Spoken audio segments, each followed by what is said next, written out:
Hello, I'm Sarah, and let me share my slides. I was just asking in Slack if it started or not, and let me just find what I'm sharing. Okay, so I'm going about a case study about a company called Strategizer got over 750,000 in ticket sale for their conference using Facebook ads. But before I start, this is not a guru where you say, oh my God, Sarah, she's a guru with her 5-step magical system. She can get anyone 750,000. Strategizer is a company or a university teacher in Lausanne, Switzerland, wrote a book that got 5 million sales, translated in God know how many language, as an authority in their field. The reason I say that, because Facebook doesn't live on its own, part of an ecosystem, depending on the quality of your content, quality of your email, quality of your reputation. So I thought I mentioned that. If you're not famous, you could still run ad and get good result, but don't think about Facebook as just only Facebook and pushing a few buttons and getting result. So let's go to the case study. So as I mentioned, Strategizer, very famous company, really well known outside of Facebook, but their ad was losing them money. This is their ad. See you in San Francisco. I have a talk about business model. They spent 4,430 weeks, got one single sale. Trust it. It's a conference that costs $2,000 or €2,000 to attend. An executive from BMW, Air France, to attend. But nonetheless, if you spend 4,000, you make 2,000. 40 cents for each $1 they spend. So how did I turn that around? I borrowed a principle from supermarket, nothing to do with the advertisement world. Supermarket found if they give free sample, they get an increase in sale as big as 2,000%. If they scream, this is a delicious chocolate matter. If they give you a slice, you bite into it. And you're like, oh my God, this is so creamy and delicious and light. You become more likely to buy it. And this is what I did with Strategizer. So let me show you the ad. And actually, when they seen the ad, they were shocked. And I got an email, oh my God, Sarah, what are you doing? What is this ad? Because the ad didn't look like an ad. And they felt like they're spending money promoting content when they should run ad that get them sale, but proof is in the pudding.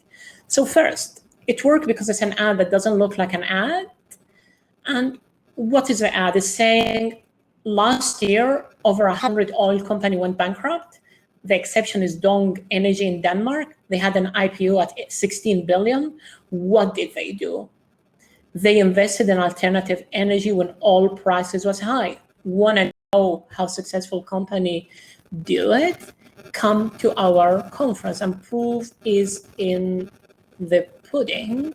So if we look at this screenshot here, we see they spent 11,000 on ad, got 92 sales, cost per sale $123 per sale for a ticket that costs $2,000. So in total, they made 212,000 in sales, which means for each $1 they spent, they made $18. So they went from making 0.4 for each $1 they spent to 18.66. And later, as I continue running their ad, they made over $700,000 in sales. But why does this work? Facebook ad is like, you're there to look at kitting picture. You're there to chat a friend. You're not there to be pitched. So if you interrupt me, you're better giving me some value and make it worth the interruption. I was once in a Starbucks in Bangkok, and at some point, the manager took a cake, cut it in very small slices, and gave everyone sitting there a slice, not as a charity. They know if they give you a slice, you might be more likely to buy that cake. I hear people saying Facebook, the ad copy, the ad creative, storytelling doesn't work. It's about the audience. Well, by targeting the same audience for strategize, I got them more sales. But let's take an example of a sitcom, Friends. The final of Friends got over 52 million views. Joey was a spin-off with one of the characters. It was doing so bad, it was pulled off. So it's the same audience, the same TV station, the same type of content, which is a sitcom comedy. One did well, one did not do well. It's really all about content. Often I see people telling me, I have a problem with targeting.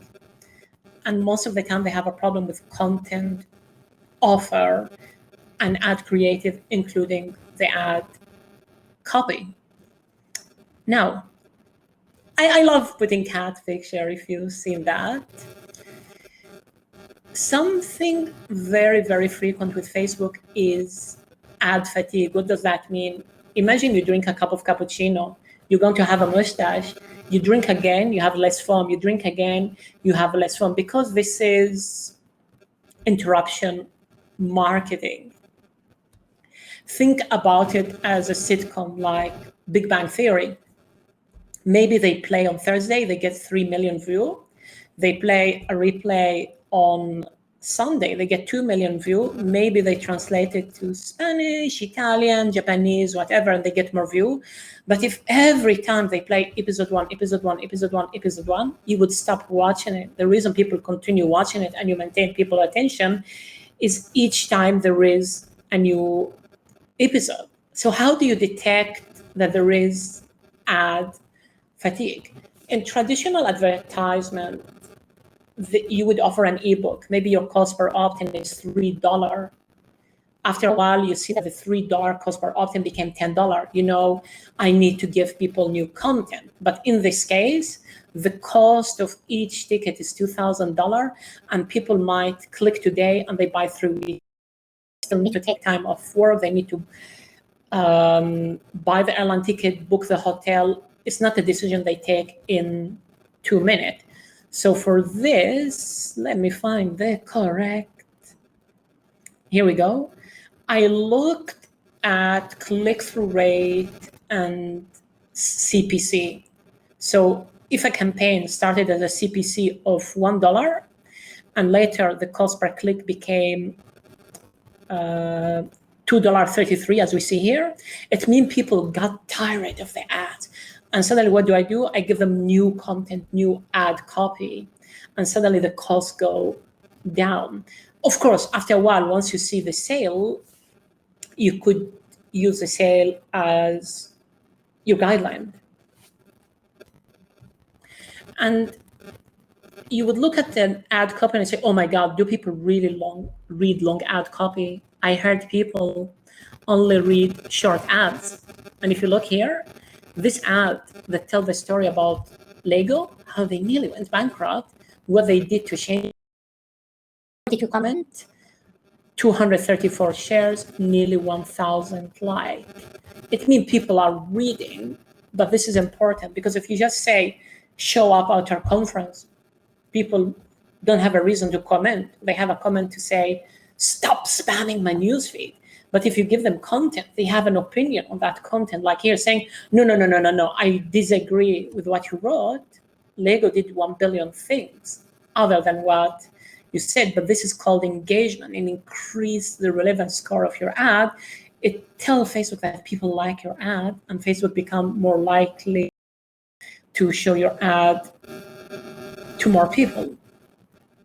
Now I'm just going to see, do I have Q&A? You're alive and good, no Q&A. I continue. Yeah, of course, it's a number game.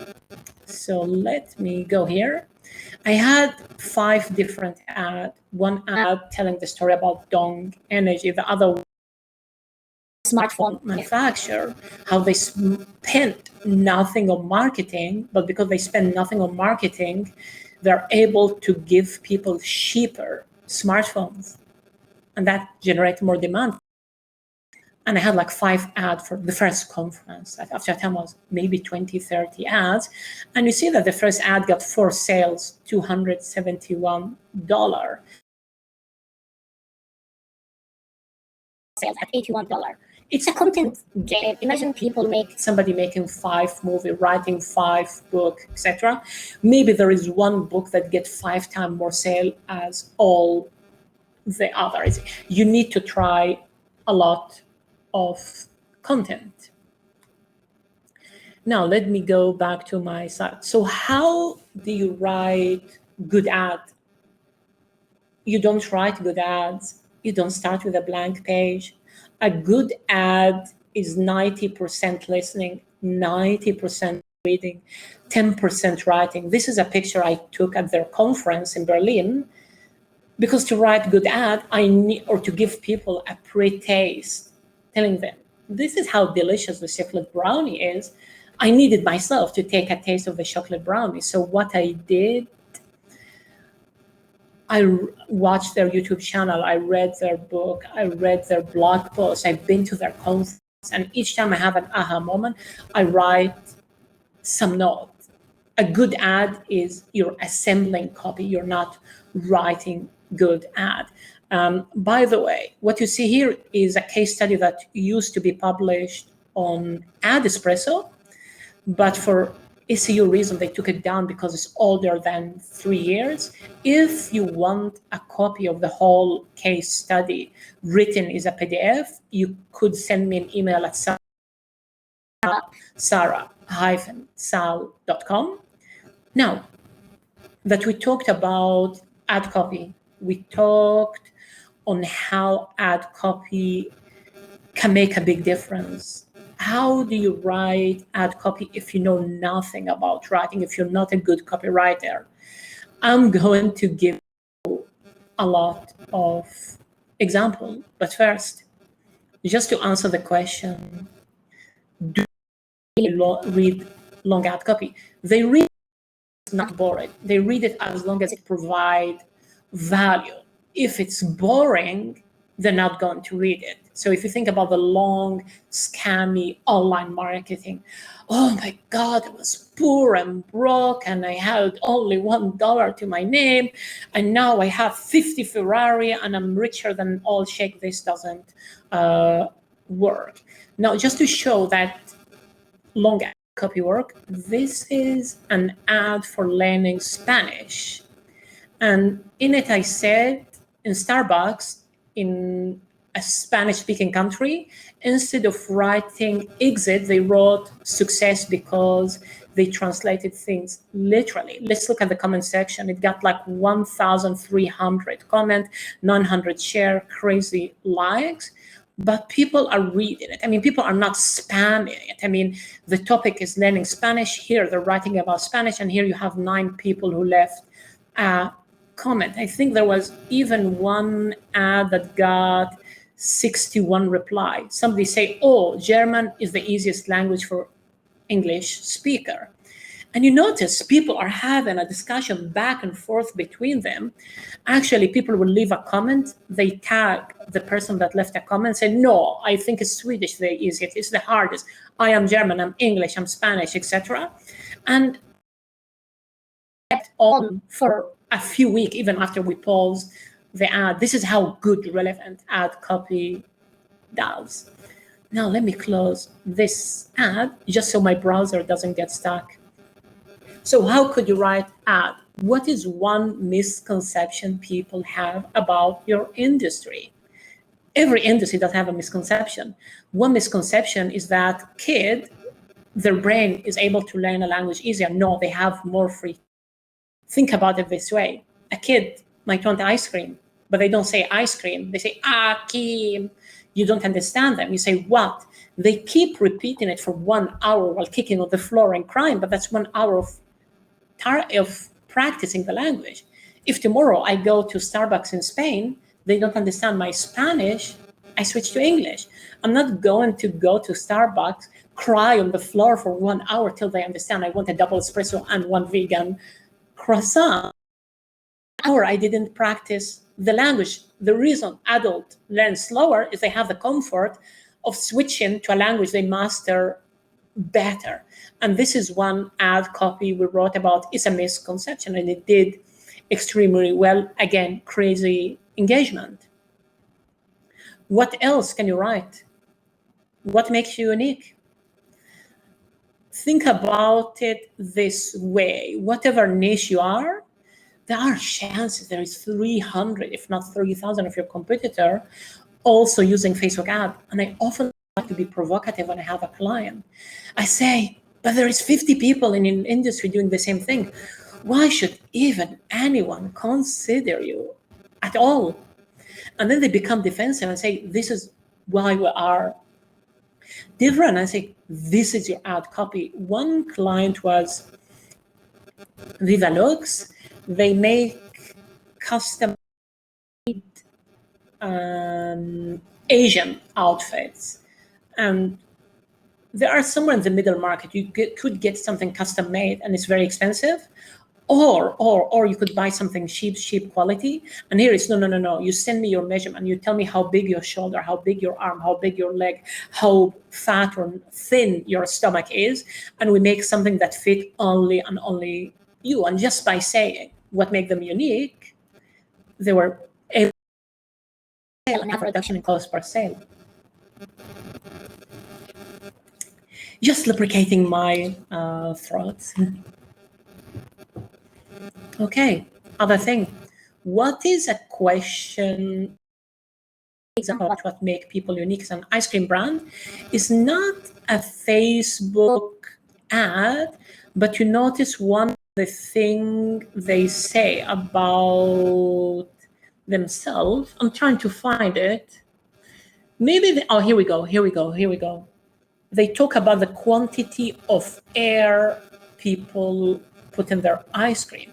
They say our competitor would put between 60 and 80% what they call overrun. We only put 30% of air.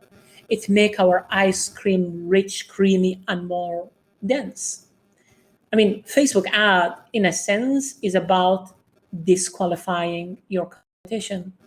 When ads are not working or I need inspiration for ad, I read the comment section because I would see what objection people have, what remark they have, what are the thought that is on their brain as they see my ad. As an example, as a comment on one of our ads, let me find it. Is it not this one? Let me use the Control F, basically. Not this one here. Oh, here we go. Somebody said sleeping Spanish women is the best way to speak a language. Of course, we'll not run an ad about sleeping around because Facebook then will ban our ad account or ban the ad. But it gives us an idea. Is really dating a native speaker help you speak a better language? Maybe, maybe not. There are cases where you become dependent on your partner and they say, darling, can you please call the doctor and make an appointment because you're afraid of speaking a foreign language in a foreign country. So in this case, you're not really learning the language better. I know here I'm talking a lot about languages as an example, and the original ad was about selling ticket. It's more to say, I'm giving you an idea about how to write ad copy and having different methods, and then you could apply it to any niche. Since in the case of Strategizer, the copy was king and queen in that case. Analogies. Sometimes you have exotic fruit and people say, oh, I heard there is a fruit called the pomelo, what it's like. How do you explain it? You could say it's like the grapefruit, but without the acidity. So often analogy are explaining a difficult concept. And there used to be, I think it was maybe in the 60s, they said popcorn. made in coconut oil has 37 grams of saturated fat. 37? Is it too much? Is it too little? I have no idea. So the health authority wrote it's the same as having one burger, fries, an English breakfast, and an omelet. And people are like, oh my God, that's too much. And it basically went viral. It was reported by multiple newspaper, TV stations. As an analogy, I say you cannot run at your maximum speed more than 350 meters because then the lactic acid forces you to slow down. But you could run a marathon at 42 kilometers. If you learn a language, like, hey, I'm going to learn every day for 3 hours, then you have a conference you need to speak at, your kids are sick, you need to travel, you need to get a corona vaccine, and then you're super tired that day, you will never go and 6 months later still learning every day for. But if your goal is 5 minutes per day, maybe 2 years later, you're still learning 5 minutes per day. So we say that's a better strategy for learning a language. Start with very, very small goal. Don't be over ambitious. And we use marathon versus sprinting really fast to drive the point. Yeah, I just wanted to make something funny and silly. So testimonials. I see a lot of people say, hey, since I hired Sarah, I got amazing results. I'm making fun of it. I'm saying, I am a cat. Before working with Sarah, I had horrible leads. I couldn't afford quality food. Now I eat lobster, caviar, and smoked salmon. Even my royal fur look really better. Why do I make fun? Just because you put a testimonial? People don't have a reason to your testimonial. And even, this is a screenshot, Fiverr. People say, hey, for $20, I'll make a video testimonial for anything. Situation where people make a video, and this was an investigation on Canadian TV. The person today say, hi, I am a doctor. This is an amazing product. Hi, I'm a university teacher. Hi, I am a lawyer. The internet is a low trust. So let me again use the Control F function because this is a really long blog post. This is nearly like an ebook. When I run my ad for Strategizer and I wrote this case study, one of the people who read it was Dennis Yu, who happened to run ad for Rosetta Stone, Nike, Adidas, Golden State Warriors. And he said, I have a workshop about Facebook ads. Can you help me? I said, sure. Who can I interview? He said, go talk to Gavin. I talked to Gavin. He said, Dennis Yu is a great guy. I said, I don't care. Why should people trust your word? Instead, tell me what is an error you are doing in your business, how you changed it, and what was the outcome. And he said, oh, I never had any blog post written on authority website. Dennis Yu published on Social Media Examiner. I added testimonial on my website. Now this article made people think, oh my God, this person is an expert, and it allowed me to increase my hourly rate from 50 to 179. You could read this ad, decide you don't want to click on it, but you would still get an idea or two. You could say, oh, maybe I should try guest blog on an authority website so people see me as an expert. But because you give valuable advice, people become more likely to convert. People become more likely to click. And yeah, the ad, this is how you build trust, by giving value first, not just making claim. And this is actually an ad from Strategizer. Strategizer are very strong on user testing. They say, don't make a business plan, burn your business plan. Don't build something before you know there is demand for it. And they give an example. I didn't just say, oh my God, Tanner from Outlet got amazing result by following the courses from Strategizer. No. I said how. They built an oximeter to monitor vital sign, oxygen, and so on. They went they talked to the doctors or the nurses. The nurses said, we love it. They didn't go and just say, let's build it because people say we love it. They try to sell it to the hospital. The person saying, I love it, the person giving you the money is two different people. And the hospital director, like, I really don't care if the nurse like it or not. So suddenly they're like, didn't build it because they said selling it to the hospital is really, really, really difficult. Went at the exit of mother care and said, hey, would you buy this? People said yes. So said maybe we need to go B2C instead of B2B. Problem, you need to pay a lot of money. I think it's nearly, I'm not sure how much, to the FDA to approve it. Over $1 million. Here we go. Over $1 million. But there is a catch.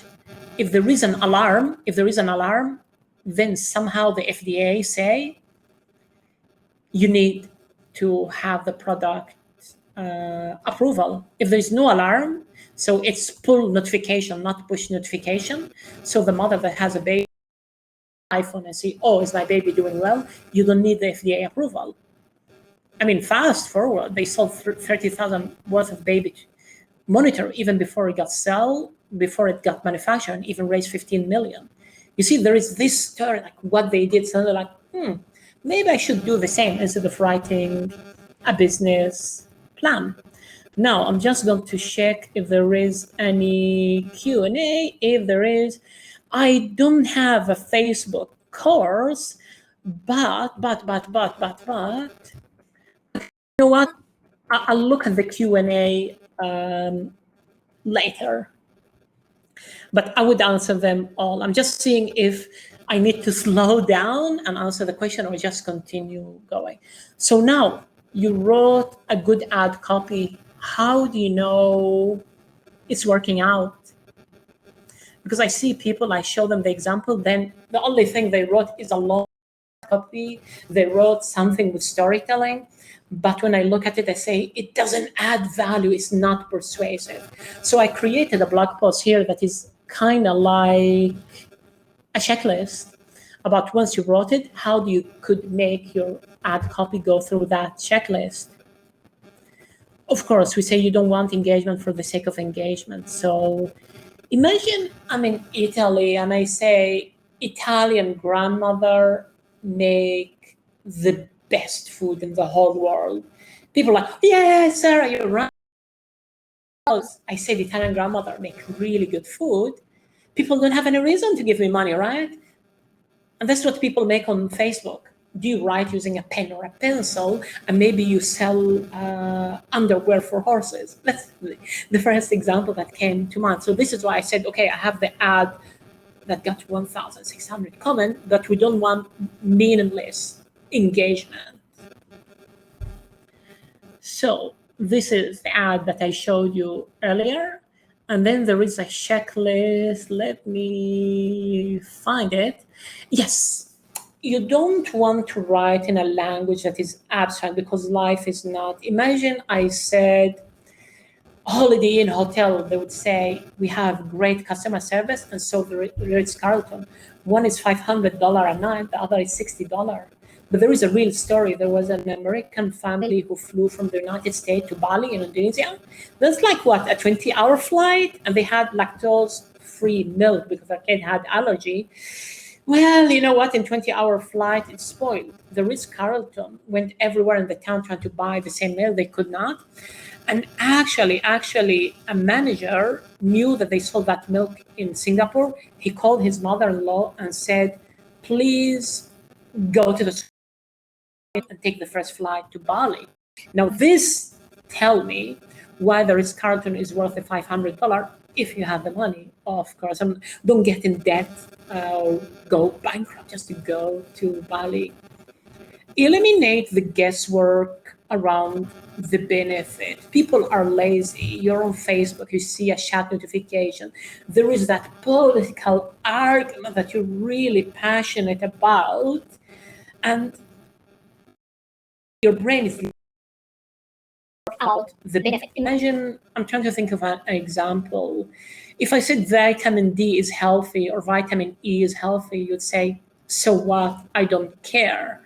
But if I say it gives you beautiful hair and skin, and it makes you age slower. Suddenly you care. It's like each time you write something, imagine somebody passive aggressive who say, so, and then you answer the so what, and that you improve your ad copy. And I give the example. My cooking school is for ambitious chefs who want to cook with confidence. Why should I care?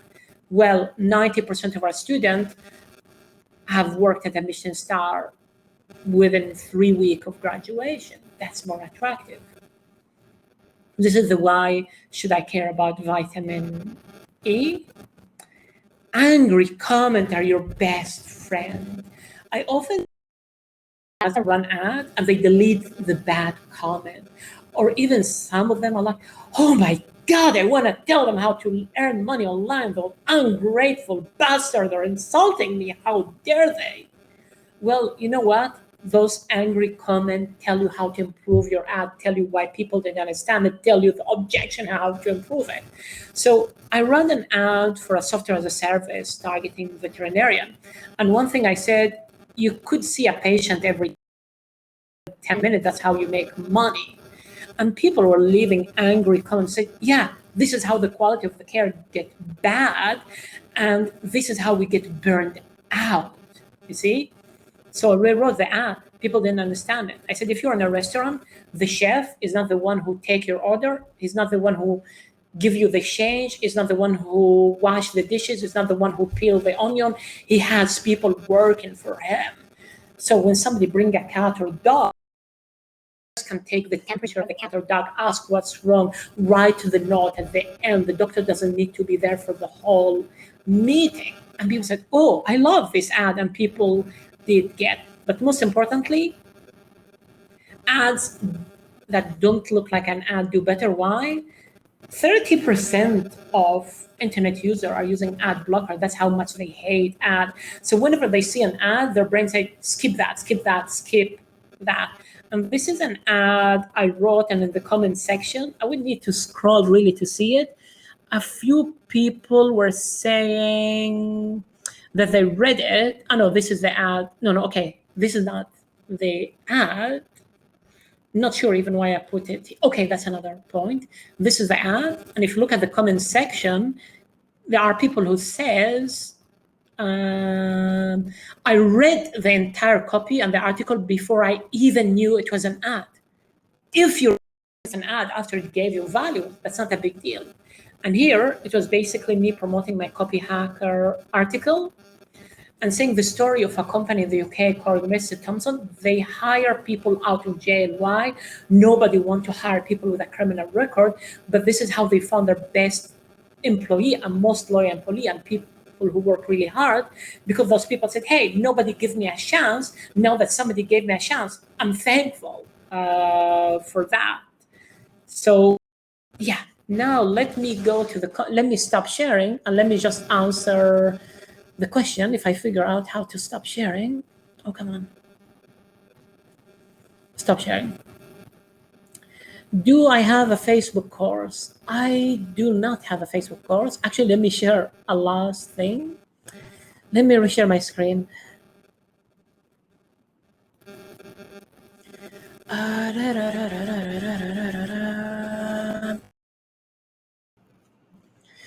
So the case study of the blog post I use here, a reference here, is no longer online, but I have the PDF. So if you wanted, you could contact me on this email. But even if you go to my website, this is it, sarah-sal.com. I don't have a course yet. I'm working on some, but you could see all the blog posts I wrote. But more important than the blog post that I wrote, if you click post on other side, you could see everything I guess blogged on ActiveCampaign, Copy Hacker, Ad Espresso, Adweek, Agorapulse, and so on. And you could see some of my podcast appearance. Just have a good coffee, go for a run, and listen to the podcast. And chances, maybe after you listen to them, you're like, I don't need your course because what's for free already helped me a lot. Any other question? I think we have like 10 minutes, so please ask question. If no one wants to answer question, I might end up 5 minutes earlier and have a coffee or tea or whatever. I'm just going to be like that for 5 minutes waiting for a question.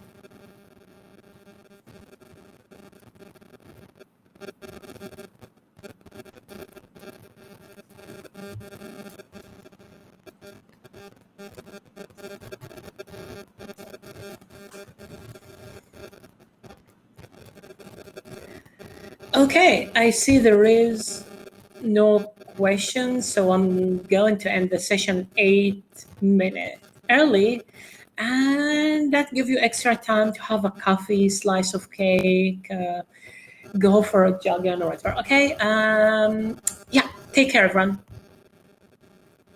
Oh, let me see. How to encourage which are hidden. What do you mean by hidden targeting? Yeah, can you specify that more?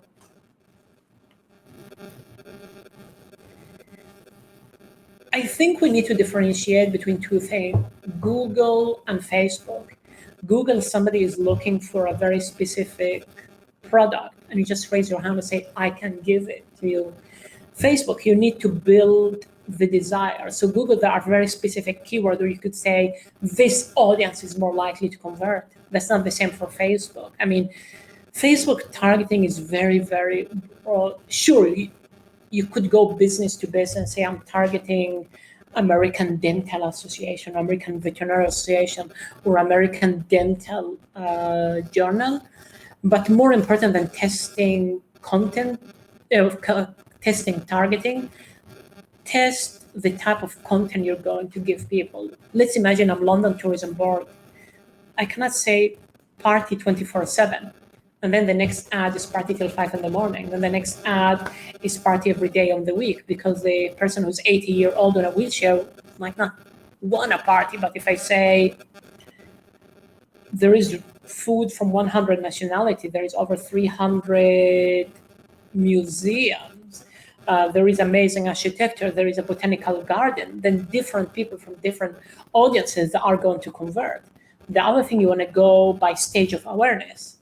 Somebody who knows they need vitamin D, you might just say, my vitamin D is vegan, and it's a spray that tastes well.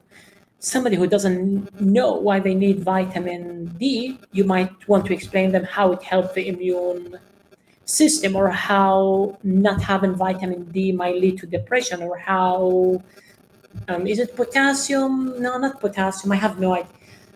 Is it maybe it's calcium, potassium, magnesium? How people who have magnesium deficiency will struggle to have a good night sleep. That's more important than the targeting. But I don't think there is really hidden targeting, because if you have like 5 different targeting, there is always an overlap between them. I think people exaggerate the importance of targeting. Targeting is important, but I don't think there is hidden targeting. Now, click on people profile. If there is a group with your audience, click on their profile. If they're are public, you could see things you haven't thought about. Any other questions? If no more questions, I might go for a coffee. Let me see if in the chat people are asking. Would you recommend lead gen for lesser touch point and using their instant form? It depends on the product. Think about it this way. If you say get 20% discount when you buy a pizza, this is straightforward. If you're telling people why they should study data science in Manchester or in Berlin, and you need to convince them, then maybe send them to a website work better. And the problem with lead form, people say, hey, I tried lead form versus sending to a landing page, and the cost is less, but you need to see what happened after people opt in. We did an experiment at Espresso, and the cost per opt-in was much less for lead form, but people were not opening their email, or they only open their email to unsubscribe. So you want to see what happened. Do people who opt in via the lead form buy? Do they open their email? Do they jump on phone calls? or not. I mean, test both, test a landing page and lead form, but never judge one versus the other just based on the cost per lead. And you cannot say in the absolute lead form is better. You know why? It's like saying, is chocolate sauce or mustard better for food? You cannot put chocolate on your hot dog sandwich, and you shouldn't put mustard sauce in your morning cereal. So you really cannot generalize. I'm just putting the air conditioner because I'm in Cyprus and it's getting really hot otherwise. Okay, let me see. Anything else? Okay, let's see. I have a few more questions. That interest can be expanded. And oh my God. If you're in B2C market, expand it. Because if you say how to age slower, everyone wants to age slower, and no harm in expanding the interest, but try it. Now, the problem with audience expansion is I would target veterinarian, I would target doctor, and audience expansion will target the whole country. And maybe in the whole country, there's only 20,000 dentists, and now I'm targeting 5 million people. So I wouldn't, I mean, if it's B2B, I would never do it. If it's B2C and it's something with a wide appeal, I would try it. But you cannot never say one targeting is better than the other just because you need to test it and let people vote with their mouse. I would not use a software. The problem here is why people think targeting is the most important. If my content is not working and I just change the targeting, is basically duplicating an ad set and changing the targeting. That's easy. If my content doesn't work, if the ebook I have doesn't work, if the quality of the ebook is bad, if my email follow-up is bad, if I didn't speak to my customer to know what they want, this is not something I could solve in 2 minutes. So people are saying, oh, it's the targeting because it's a easy fix, but I wouldn't do it. Here's something about targeting. Let's think about plastic surgeon as an interest. It doesn't mean somebody wants a plastic surgeon. Maybe somebody says Madonna looked different after she left the office of plastic surgeon. Somebody liked the post. Suddenly they get added to that interest. I joke a lot that since we're wearing face masks, why should we bother with plastic surgery? Suddenly Facebook said, oh, Sarah wrote a post with the keyword plastic surgery appeared in it.